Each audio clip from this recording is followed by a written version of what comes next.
Tracking the Tropics update with the certified most accurate weather team at First Coast News. It's Talking Tropics here, and you might be thinking, it's the end of November. What are we doing? Well, we still have some tropics to talk about. We have some records that took place here in 2025, specifically with Hurricane Melissa. And just because the Atlantic basin's kind of backing off a bit, doesn't mean that the global tropics need to be ignored. In fact, we have a system just off the northern coastline of Australia that's impacting them there on the top end. And we talked with a hurricane hunter, Mr. Colonel Rickard, about what they do and why they do what they do here as well. So kind of a jam-packed 25 minutes here with you. I'm meteorologist Robert Speta. Always doing my best to keep you informed and I think more importantly educated in these streams. They're never meant to let you know if you need an umbrella today, more or less to let you know why you might need an umbrella out there today. Today, though, I want to start off with this record wind gust that's making all the rounds on social media. And I want to kind of point out, and I even fell into kind of the trap with this, some caveats with it. So first and foremost, if you haven't heard, the National Science Foundation, that's the NSF, they research and review a lot of records and statistics and things like that.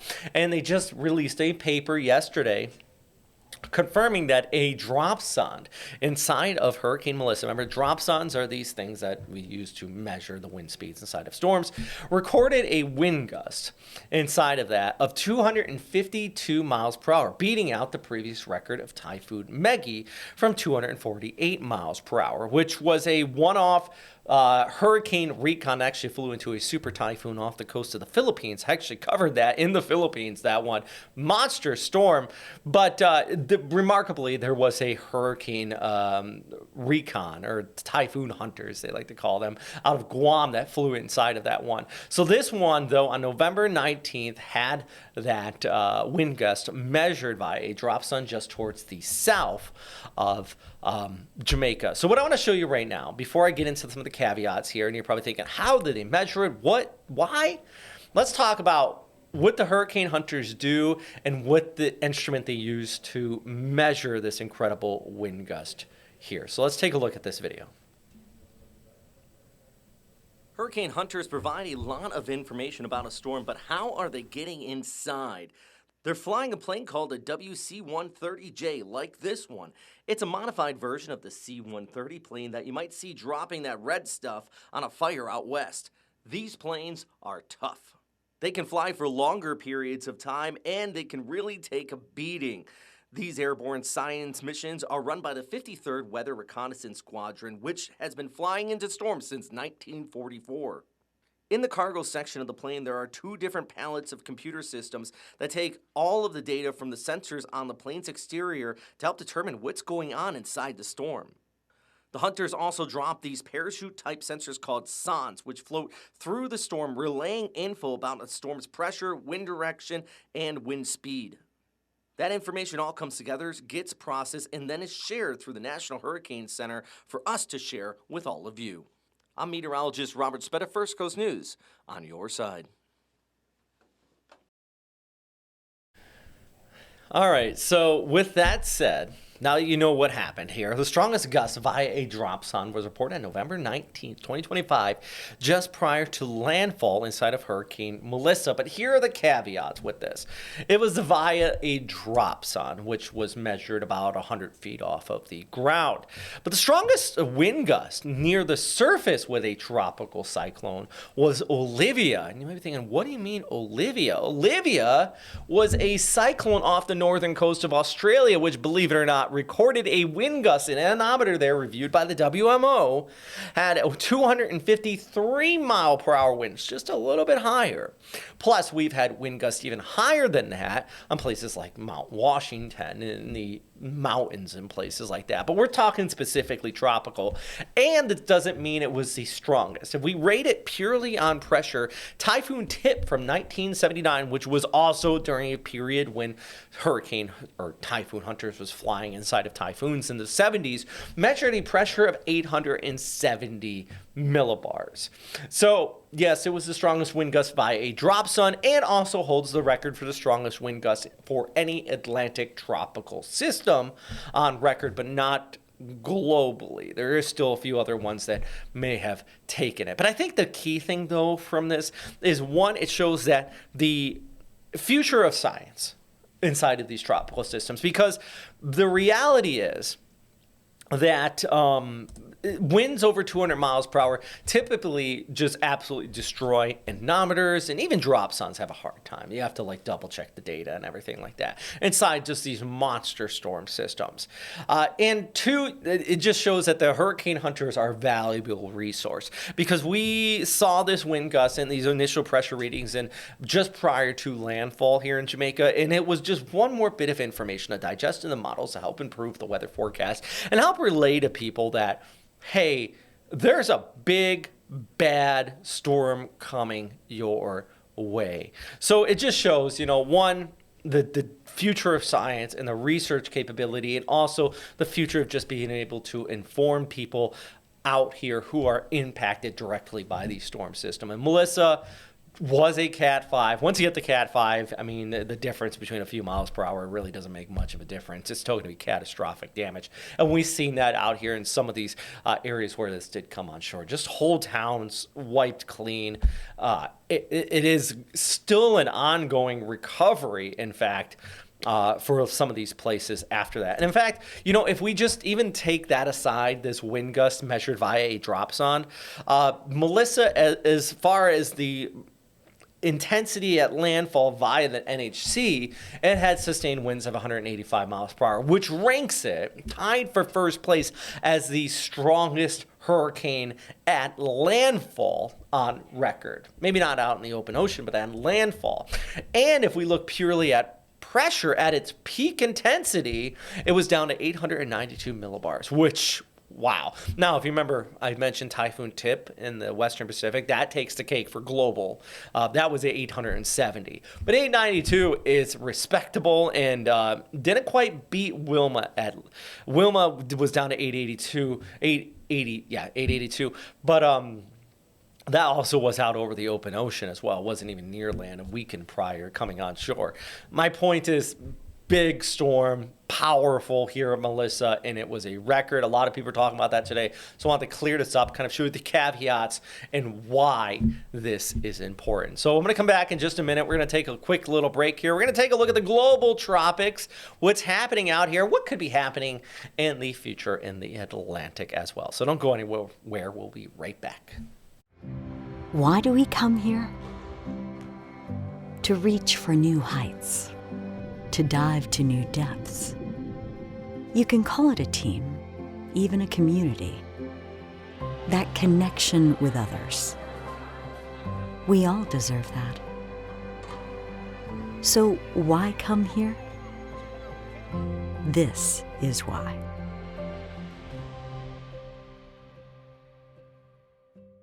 Swing into luxury, where golf and community come home. Located in St. John's, Florida, Stillwater is a premier 55-plus active adult community where golf is in your backyard. This bundled golf course community features a championship 18-hole course, top tracer practice facility, and resort-style amenities. Whether perfecting your swing or connecting with neighbors, Stillwater offers the perfect blend of relaxation and recreation. Live where every day feels like a getaway. Maybe you're new to all this streaming, OTT, on-demand stuff. You need a trusted news and weather source, and we've got you with First Coast News Plus. That's some pretty serious cold. Get your most accurate forecast, your weather impact alerts. Heavy law enforcement presence. Extended breaking news coverage. And that breaking news right now out of Camden County, Georgia. And exclusive specials, all on your schedule. So download First Coast News Plus and start watching for free. All right, friends, let's talk about where we have some tropical weather going on today. We have a named storm off the northern coastline of Australia. Yeah, that's a Category 1 Cyclone Fina. You might be looking at it going, Robert, that has winds of 45 miles per hour. You're fake news. No, it's a Cat 1. on the Australian scale. I'll get to that in just a second. Right now, though, it is bringing some heavy rainfall. In fact, cyclone watch is in place for a good portion of northern Australia along the top end. That's what they call kind of the coastal areas here. They're tropical, very along the coast. But once this does start to head a little bit further inland and likely south of Darwin, you get into more of an arid setting that can produce some flash flooding for sure. And even Darwin's actually under a cyclone watch at this time. So let's talk about this. So you said 45 miles per hour, right? So the Australia Bureau of Meteorology scale. This is a nice comparison from my friend Josh Morgan. He actually put this out like 10 years ago just because everybody was asking and saying, oh, it's not a 1. Well, they start their scale at around 34 knots, which is a tropical storm. So think of it this way. A tropical storm in Australia is what they call a Category 1 hurricane. A Category 2 is kind of mid-level Cat 1 on a Saffir-Simpson scale. And a Cat 5 starts right around about a middle of a Cat 4. Still a bad storm. It's just so... It's just the way they kind of look at it, and I bet you it's more of a psychological thing. You say Cat 1's coming towards you, you're going to take it probably more serious than a tropical storm. And also, their storms tend to be around the coast of Australia. They don't have much time to build up, and they encounter a little bit different conditions. So they tend to be a bit weaker overall. So the scale kind of reflects that. For example, this specific storm system, if we take a look at the track, at only one point is it expected to, Sunday evening there, as it passes just west of Darwin, is it expected to make kind of the equivalent of a hurricane intensity with winds of 75 miles per hour, 74 being the Cat 1 hurricane intensity. So kind of a little interesting tidbit for our friends out here on the other side of the world in the southern hemisphere, which, by the way, if we go back to that satellite picture, or even I can just scroll over, for our northern hemisphere friends, you might be looking at this too and going, you're fake news. That cyclone's spinning the wrong way. It is. For us, Coriolis works a little bit different. It deflects towards the left versus the right in the southern hemisphere, which equals a clockwise rotation around their cyclone. So fun little tidbit there for you if you're new to tracking global weather. So yeah, heavy rainfall, cyclone watches in place. Darwin's going to get a lot of rain, but especially further areas further towards the north there on the top end, they're going to be looking at, maybe a foot in spots just because this is lingering, which definitely could result in some flash flooding. My bigger concern would be looking more into that extended forecast as this heads further into the northern territory. You'd be looking at some flash flooding in a few spots out there, but very interesting as far as global tropical weather is concerned. Meanwhile, let's walk our way back to the United States. Hey, we're stopping off in Hawaii. What is going on here?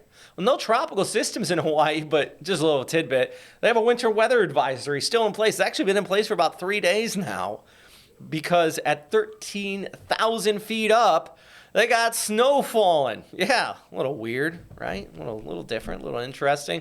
I actually know people who skied at the top of Mauna Kea, and this is what it looks like via the live webcam there at the observatory, way up at the top of the mountain. But kind of interesting. I put that in the tropical update because you say Hawaii and you go tropical.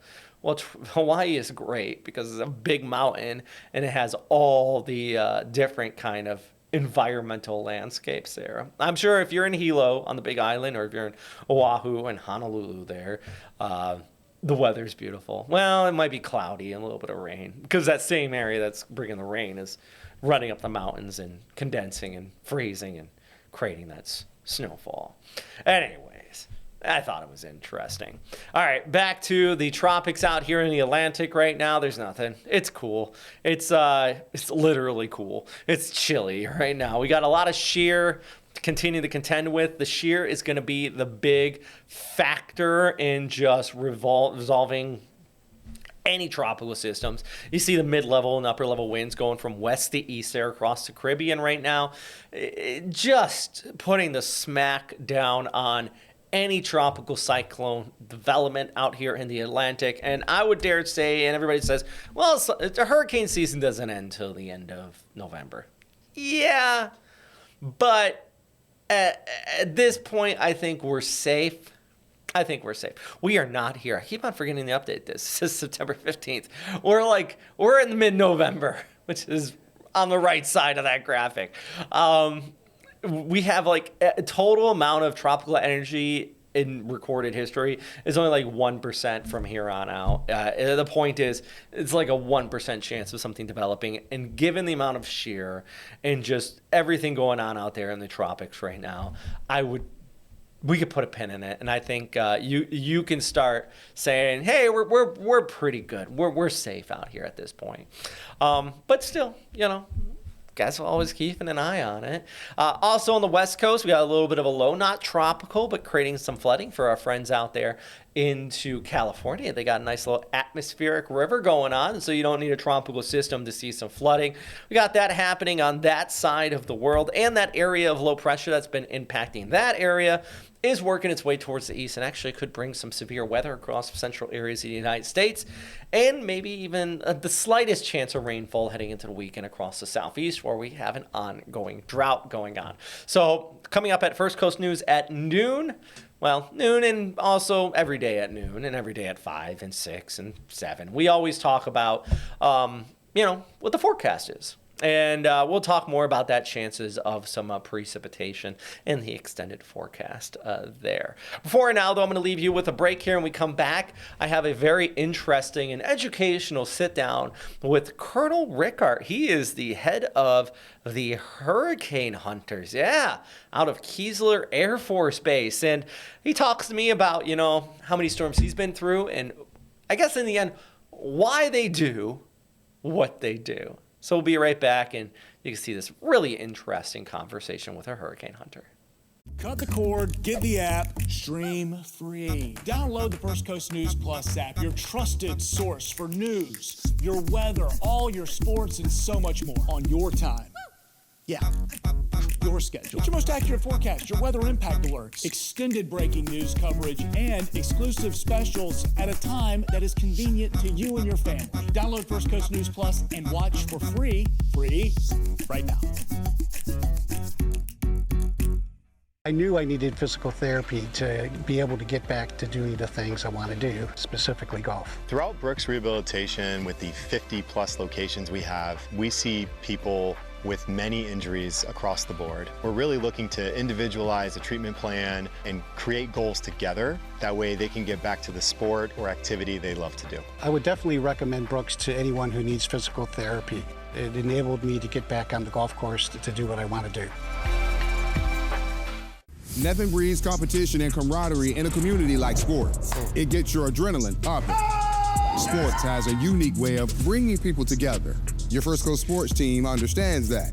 We go beyond the X's and O's and to the heart of the game, where wins don't always make winners and the L's don't necessarily make losers, and where the highlights sometimes mean more than the trophy. It's where the real stories are told. Sports Finals sponsored by Farah and Farah, Sunday nights at 11:30 and streaming on First Coast News Plus.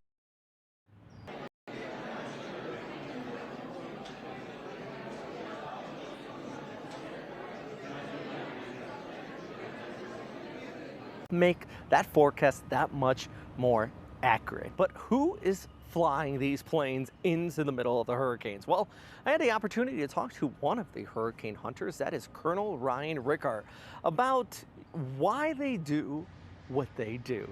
So, I mean, we all know that it started very, very early in the middle of World War II. There's no replacement for it, really. There's nothing that can provide the data that the aircraft can provide. There's no observations over the ocean that, with aircraft flying through it, the aircraft is equipped with weather information and sensors that is collecting that, and then we're disseminating it. So it's truly vital for the Hurricane Center and for the meteorologists and the forecasters in the West Coast as we've expanded our winter season mission too, where we're collecting atmospheric data over data sparse areas. All right, so let's say you're going to go fly into a hurricane. Could you take me through a day in the life of a Air Force hurricane hunter that is going to be going out and going into a storm? So really, it starts the day prior. The day prior, the Hurricane Center asks the aircraft units if they can support whatever they're asking, requirements for flights for whatever storms are out there that we can reach from whatever base we're at. And then that basically sets the stage for the crews getting built, people volunteering for set a flight at whatever time. And then they go into a crew rest. They have to have a 12-hour period prior to their flight where they're resting and being ready and basically getting the sleep that they need in order to conduct that mission the next day. And then basically roughly 3 hours prior, you'll get alerted to come in to the unit and go prepare and go out on that flight. And in about 2 hours, everyone arrives 2 hours prior to the flight. And then you start collecting information. You start providing the crew what we're going to do, where we're going, etc. And then about that takeoff time, that's when everybody's on the aircraft, you're taking off and you're heading towards the location where you're going to hunt that storm or basically collect all the data for that storm. And the missions can run anywhere from 6 to 12 hours. It just depends on how far it is to get to that. And then basically what the Hurricane Center has asked us to do, if there's certain different things, objectives they have us basically finding out. The planes that the Hurricane Hunters use are unique. They have a lot of special equipment on board, but what's interesting is that they are not much different from normal military aircraft. Yeah, so the misconception is that C-130, the C-130s that we have 10 of them, are built differently and like reinforced or armored or do whatever. That they're not. They're actually not. They don't have extra steel plates or anything extra on that aircraft to make it more safe. They do have weather instrumentation on it, which that's where the WC-130 comes from. That W means weather, so it's weather configured. We have instrumentation. We have the crew on there on board to collect that information and provide it to our customers.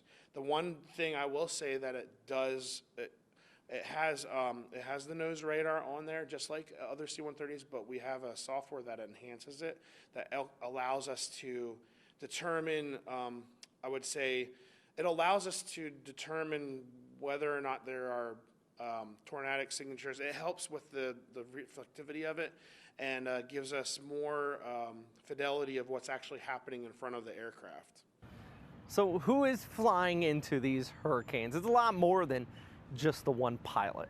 Yeah, so we have two pilots, the aircraft commander and then a co-pilot. They're obviously flying the aircraft. We also have navigators on our airplanes. There used to be a lot of navigators across the Air Force and C-130s and other aircraft.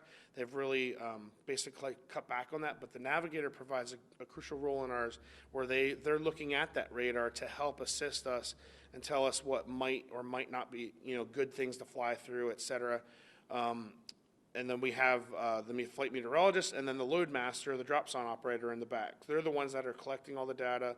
The meteorologist is telling the load master where to drop those signs because they're not technically weather experts or have weather backgrounds. They're basically just following orders on what we want to do.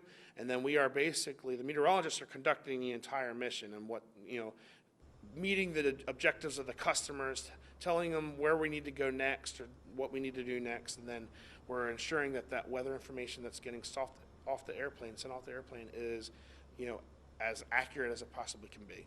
Now, I guess my next question is about in-flight. So how many, if you know this number offhand, I bet you do, how many storms have you penetrated? And what is the one that you were like, oh, okay, all right, hold on. And maybe like you lost a little kind of color in your face or anything like that. I actually do not know the exact number, but I know relatively. I've been through hurricanes roughly 150 to 175 times, somewhere in that range. Last year I went through, I think, 31 times a hurricane penetration. So I'm getting up there. I've been there for 10 years, so I have quite a decent amount of experience in doing it.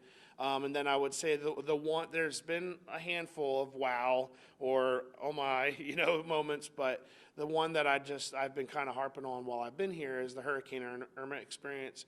Kind of flew it 3 or 4 times in its beginning stages, all the way up to Cat 5.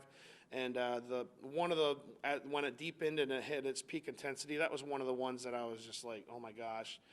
It was really rough and it was near land, so we got rocked pretty good. So what advice from a hurricane hunter would you have for the general public? A lot of the times the general public doesn't really understand what impacts they're going to experience at their house or in their area that they live. So I mean, the best way to understand that is to listen to their local emergency managers and the communicators and the leaders of their community to tell them, hey, if they're telling you to leave, you really need to leave. It's a freebie. Leave. Why would you stay? You know what I mean? Like, it doesn't make sense to me that to ride a storm out when you really don't know what's going to happen. So I want to say a big thank you to Colonel Rickard for talking with me about how the hurricane hunters operate. If you want more information, be sure to stop by firstcoastnews.com/Hurricane Central. I'm meteorologist Robert Speta.